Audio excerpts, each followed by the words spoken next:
we're not really teaching each other how to do the things that we'd like to do. In other words, like when I was growing up, your dad pretty much went out and taught you how to fish, taught you how to do little things around the house, taught you how to fix things, did things. Well, nowadays, you don't see a whole lot of that. Nowadays, everybody's kind of learning on their own.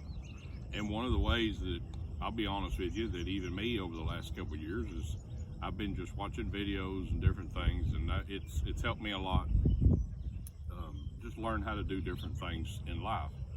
And one of the things that I was blessed to do throughout my life, that I'm not going to say that's always just fed me, but has always gave me joy and gave me just a fun, relaxing time, is just something as simple as going fishing. And all kinds of fishing you can do. You can catch bluegills, you can catch crappie, you can do all kinds of different types of fishing. But one of my favorite ways is just to go bass fishing.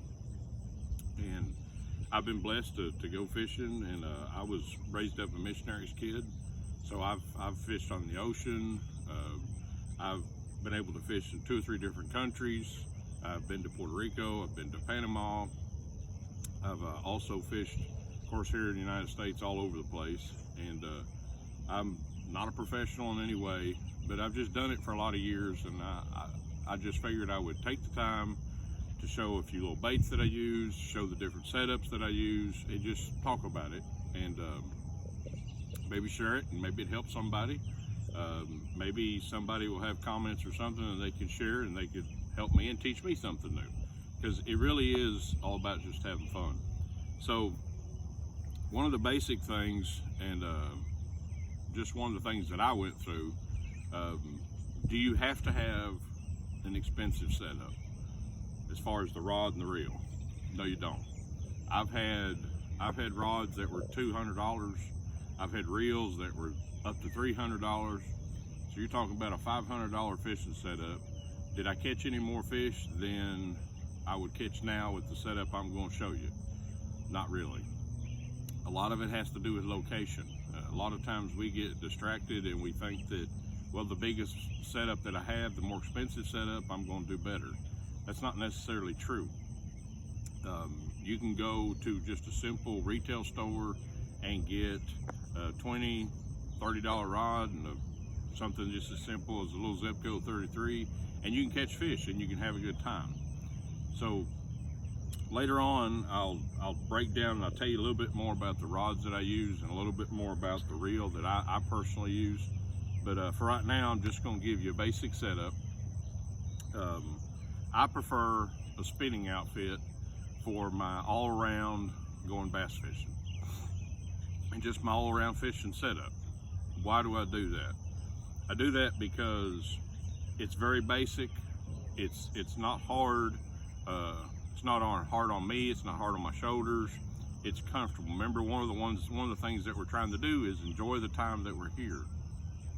A lot of the times, I used to pick setups that were 7/6, that were real heavy, that used real heavy line, and there's applications to do that. We'll talk about that later. But just for an average, ordinary day, just to be able to go out and have fun, my favorite setup is a spinning rod, because it's an all-round rod. You can do probably 80% of bass fishing you can do with the spinning rod. Plus, we're talking about having fun. I've caught 3 and 4 pound largemouth on the setup, just basically this setup right here, just as well as I've caught tons and hundreds of little bass that are 8, 10 inches, 12 inches long. I've caught little catfish on it. You can catch all kinds of fish on just a simple little setup. So the rod length that I like is 6'9", and the reason that I like that rod length is it's very easy for me to cast, not only standing, but a lot of things that's overlooked. I sit and fish out of a kayak a lot. So when you're sitting down in that kayak, you don't really have a whole lot of elbow room, because everything's real close to you. It's like the kayak that I have. And so it gives you a little more ability to be able to work the bait and not bang things around, or the butt section of the rod get in your way. The action that I like on the rod is a medium heavy. And I know automatically a lot of people are going to give comments that they're going to say, well, that's too heavy of a rod to be able to use as a spinning rod. Well, the difference in the rod that I use is you can see very clearly that it does have a pretty soft tip, and that doesn't bend all the way. It gets a little bit stiffer when it gets to the middle section. But here's the truth, and here's my thought behind it. I've got 1 or 2 setups that I keep with me when I go in the kayak, and that little softer tip up front lets me throw a little bit lighter baits. It gives me a lot of sensitivity. But then also I may want to work a bait that's a little bit heavier, because remember, I'm using it for an all-purpose rod. It may be a little bit heavier, and when I go to set the hook, I don't have to really jerk real hard. All I have to do is kind of pick up the rod, and that backbone of the rod is going to absorb the shock. So it's actually going to be able to penetrate those hooks a little better. A lot of times people don't think about that. You'll hear a lot of people, I've seen a lot of videos, and what they tell you is, well, you need a real limber rod because you need to be able to fight the fish and do all these things.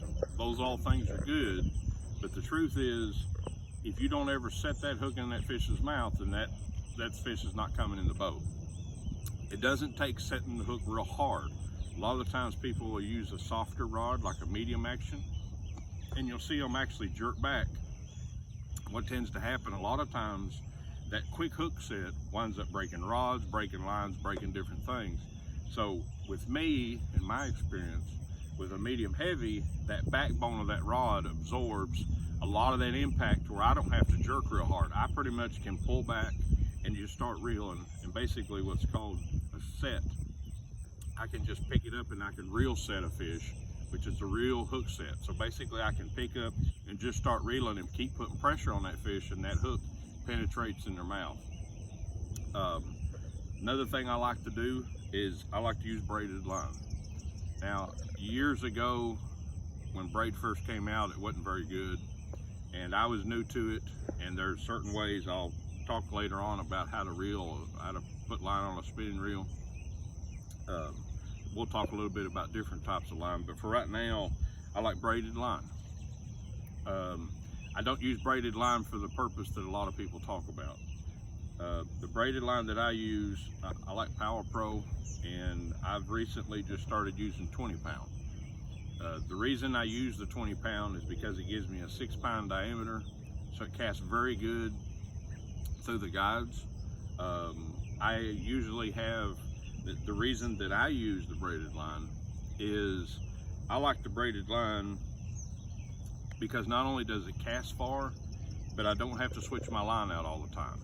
I used to have a real big problem about anytime I would use either a monofilament or a fluorocarbon on my spinning reel, especially when I would use a bait for a while and cast all day long, I'd have to wind up switching the line out every few days because it was constantly spinning. Now, I tried the swivels, I tried to do all kinds of different things, but I really didn't like the fact that my line was always all kinked out. I would go make a cast and it would fluff off, and I tried holding the line and doing all kinds of things. So once again, this is just my experience with it, and I'm sharing it with you. What I do like to do is another reason why I like the braided line is it lasts a long time. I just recently changed this braided line out. The braided line that was on there before, I had it on there for about 2 years. Didn't have to change it, didn't have to take it off, and it was still casting and working.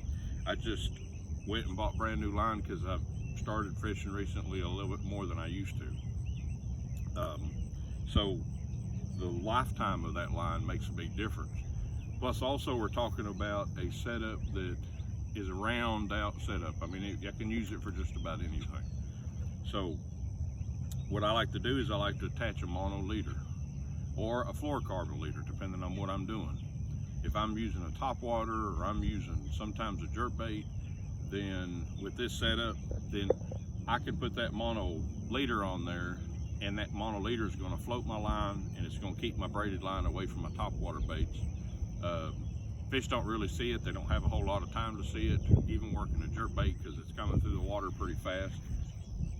So what I do is I'll attach that, and I use an Alberto knot.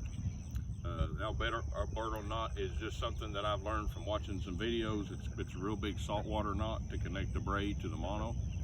It's very helpful, and it's very easy to tie once you practice it. There's all kinds of videos all over the internet on how to do it, but just give me suggestions. I know a lot of people use that uni lot. It's okay. I've used it before. It's a little bit harder to go through the guides, but that's just a personal preference. The reel that I use, doesn't really matter the brand so much. We'll talk about the brand later, but we're just talking about a basic all-around setup. I like a spinning reel. It's about 2,500. I like the 2,500 because we're talking about something you're going to use all day long, so it's a little bit smaller. I know a lot of guys, they like the real small reels, like the 500 or an 1,000 series or something like that that's smaller. I like this 2,500 because it's all round.